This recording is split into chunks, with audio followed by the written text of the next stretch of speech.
Most people leave the doctor's office holding a normal lab report, and it's the biggest mistake of their lives, because normal doesn't mean you're healthy. It just means you aren't in a medical crisis yet. The terrifying truth: you can be perfectly normal on paper while your body is quietly failing underneath. These standard labs aren't looking for health. They're looking for damage that has already happened. By the time your doctor sees a problem, the real damage was done 5 years ago. I've spent over 20 years on the front lines of medicine, and I've learned something terrifying. The most dangerous patients aren't the ones with bad labs. They are the ones who walk in with heart disease or liver failure while holding a decade of perfect results. You cannot find what you aren't looking for. And right now, the standard blood panel is looking at the wrong map entirely. Today, we're going inside the blind spots. I'm revealing 5 specific markers your doctor isn't ordering, tests backed by gold standard research that are being ignored by the standard playbook. But here's the real danger. Even if your doctor does order them, the normal range they use is averaged from a sick population.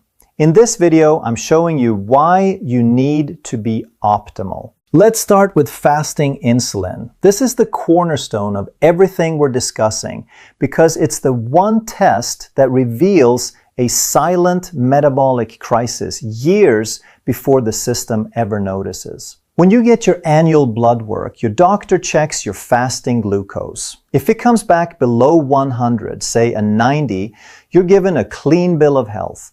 But that is just a snapshot of a moving car. It can't tell you if you're about to crash.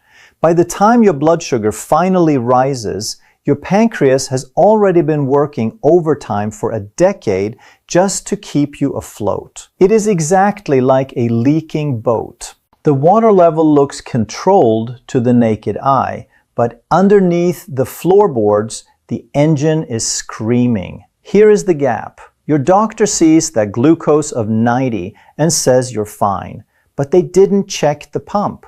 If your glucose is 90, but your fasting insulin is 25, you aren't healthy. You are a metabolic ticking time bomb. To stay safe, you don't want to be normal. You need to be optimal, which means keeping that insulin under 5.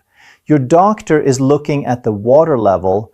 I'm telling you to look at the pump. Fasting insulin measures the engine, not the water level. A massive study of over 14,000 adults proved that high insulin is a silent driver of heart attacks, even when your blood sugar looks perfect. While you're celebrating that normal report, your body is under siege. High insulin acts like a toxic signal that forces your liver to pump out the most lethal form of cholesterol, small, dense particles that act like sandpaper on your arteries. It traps sodium in your system, which jacks up your blood pressure. It floods your body with inflammation and packs toxic fat around your organs. And remember, every bit of this damage is happening while you are holding a normal lab report. You aren't just fine, you are quietly being dismantled from the inside out. Now here is exactly how your lab report will mislead you. Most labs call a fasting insulin normal all the way up to 25. But remember, that range is based on the average population, and average today means metabolically sick. In my practice, I don't want you to be average. I want you to be optimal. That means targeting a level below 7 or 8. At that range, blood pressure drops, body composition improves, and heart risk vanishes. Once that number climbs above 10, insulin resistance is already aggressively attacking your body, even if every other number looks pristine. But fasting insulin is only the first piece of the puzzle. If you haven't had this checked, You need to. But you also need to see how it connects to the next marker, which is the hidden driver of arterial damage. The second test is high sensitivity CRP. Most people have no idea there are actually two different CRP tests, and getting the wrong one could cost you your life. The standard CRP test is a blunt instrument. It's built to find the fire, major crises like pneumonia or appendicitis. It's great at finding an emergency, but it is completely blind to the quiet inflammation that actually destroys your health. The inflammation that causes heart attacks, damages your brain, and drives cancer doesn't announce itself with a fever. It's low, persistent, and silent. While the standard test is looking for a forest fire, HSCRP is looking for the smoldering embers inside your arterial walls. It's the difference between checking for a break-in after the door is kicked down or catching the intruder while he's still picking the lock. High sensitivity CRP is calibrated to detect that quiet internal fire. To understand how powerful this is, look at a massive study of 18,000 people who all had perfect cholesterol. By the old rules, these people were safe. But they all had one thing in common: elevated HSCRP. The results were staggering. Those who ignored the inflammation were sitting ducks, but those who addressed it saw a 44% drop in heart attacks and strokes. This proved a truth the medical world can no longer ignore. Inflammation is an independent killer. It doesn't care if your cholesterol is low. If your internal fire is burning, you are at risk. In fact, new data shows that when you combine HSCRP with two other markers we're discussing today, you can predict a crisis with striking accuracy decades before it actually happens. The standard risk levels are simple. Under 1 is low risk, between 1 and 3 is intermediate, and anything above 3 is high risk for a major heart event. In my practice, below 1 is the only true longevity target, but I'm never satisfied just knowing the number. I want to find the source. Usually, it's the usual suspects: visceral fat, poor sleep, or processed foods.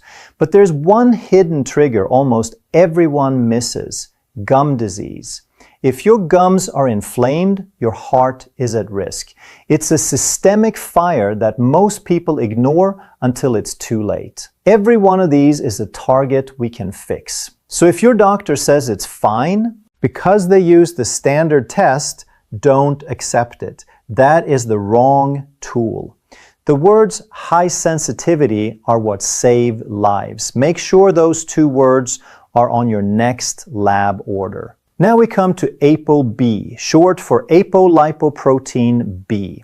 I'm going to explain this differently than you've ever heard it, because the standard explanation misses the most critical piece of the puzzle. For decades, doctors have used LDL as the gold standard for heart risk. But there's a massive problem. LDL measures the weight of your cholesterol, but it doesn't count the number of particles actually hitting your arterial walls. Think of it like this highway scenario. If you're worried about a highway being damaged, do you care about the total weight of the passengers in the cars or the number of cars on the road? LDL tells you how much the passengers weigh. ApoB counts the cars. And in the world of heart health, the particle count is what dictates your risk. You can have a normal LDL weight, but if your ApoB count is high, you have a traffic jam of particles crashing into your arteries every single second. Here is exactly why that distinction matters. If you want to know how dangerous a highway is, you don't measure the weight of the cargo. You count the trucks. The cargo weight doesn't tell you if there's going to be a collision. The number of trucks does. ApoB counts the trucks. Every single dangerous particle in your blood, the ones that cause heart attacks, carries exactly one ApoB molecule on its surface. It's like a serial number. When we measure ApoB, we are getting a literal count of every single particle that is trying to burrow into your arterial walls to build plaque. The latest research proves that this particle count is a far superior predictor of risk than LDL. This is especially true if you're over 60 or have metabolic issues. In those cases, you can have a perfectly normal LDL weight while your ApoB is telling a completely different and far more dangerous story. This happens because of a dangerous math trick your body plays. When you have insulin resistance, your liver starts producing smaller, denser particles. These trucks carry a much lighter load of cholesterol. This is the trap. Because each truck is lighter, your total LDL weight stays normal or even looks low. But the highway is actually more crowded than ever. ApoB catches this reality. LDL misses it entirely. Standard guidelines say an ApoB below 90 is acceptable. But in a longevity practice, acceptable isn't good enough. I target below 70 if you have any risk factors and below 60 if you want to optimize for the long term. If you've been told your LDL is fine while you're struggling with your weight or blood sugar, ignore that LDL number. Your ApoB is the only number that tells the truth. It deserves an urgent look. The fourth test almost never comes up outside of specialized cardiology, and that needs to change today. It's called the omega-3 index. Think of your red blood cells as being surrounded by a suit of armor. This armor dictates how flexible your cells are and how they handle inflammation. The omega-3 index measures how much of that armor is built from EPA and DHA, the two life-saving fats found in marine oils. This is critical. This test doesn't care what you ate for dinner last night. It measures the fatty acids built into your cellular architecture over the last 3 months. It is a permanent record of your biological resilience. If this index is low, your cells are brittle and vulnerable. If it's high, your body is reinforced against disease at the most fundamental level. The data on this is profound. A massive analysis found that people with the highest levels had a 34% lower risk. But here is the statistic that should stop you in your tracks.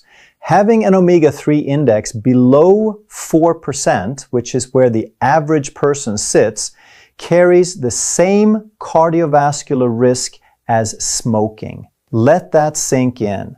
It isn't just similar to smoking, the damage is equivalent in magnitude. Having low omega-3s in your cell membranes is as hazardous to your heart as a pack-a-day habit. And yet, the standard lab panel never even looks for it. You could be a non-smoker doing everything right while your cells are suffering the same damage as a lifelong smoker. The goal isn't just to be better, it's to hit optimal levels. Most people are stuck at a dangerous 4 or 5%.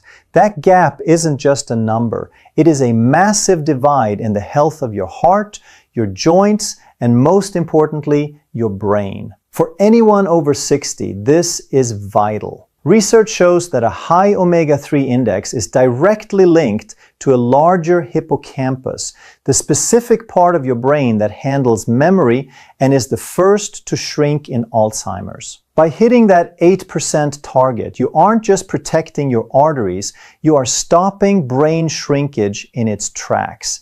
You are quite literally fortifying your mind. If you want to stay sharp, this is the most important insurance.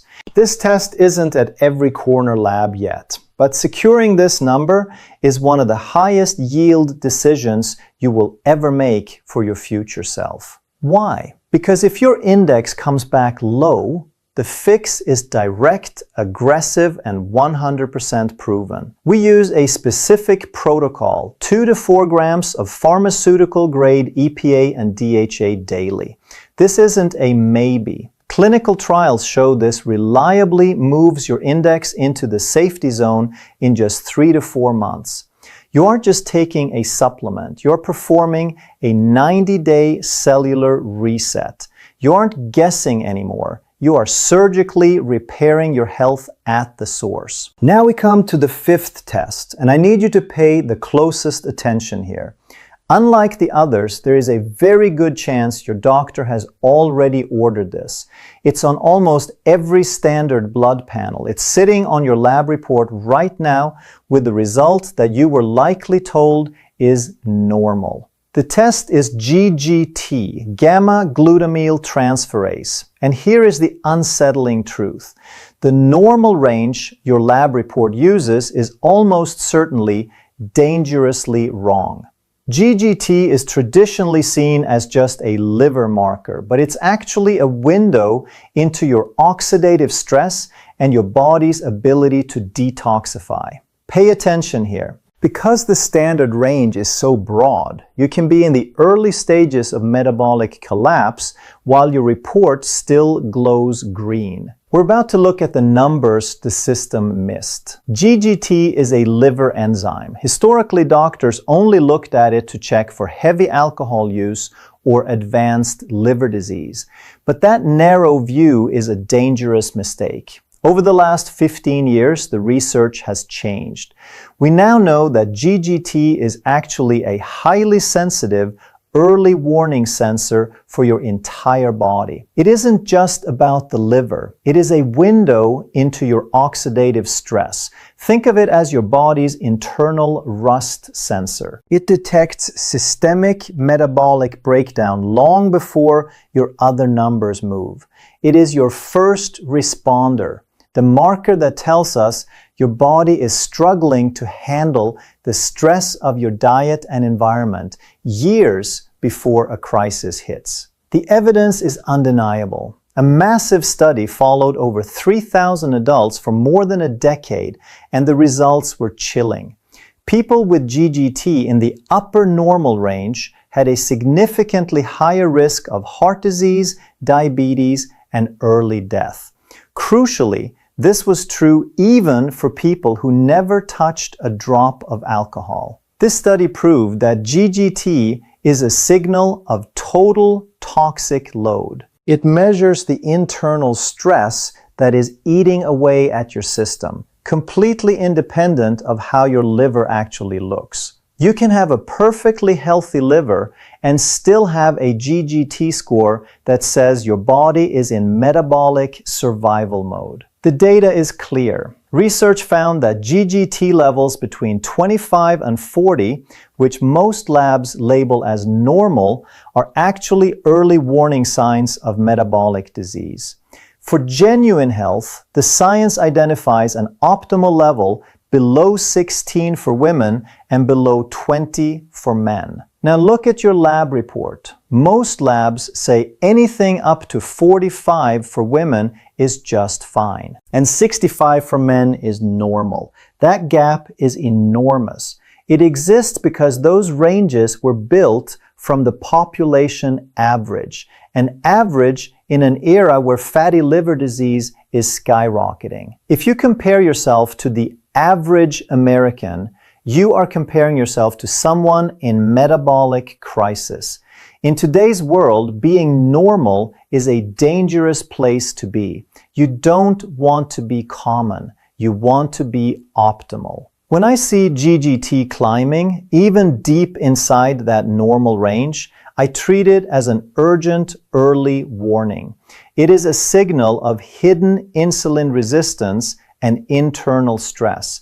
We have to look at the foundations. Alcohol, ultra-processed foods, sleep quality, and visceral fat. Your liver is your metabolic hub, and GGT is the first sensor to tell us that hub is under strain, long before your other liver tests even budge. If your doctor told you your GGT was fine, I want you to go back and look at the actual number.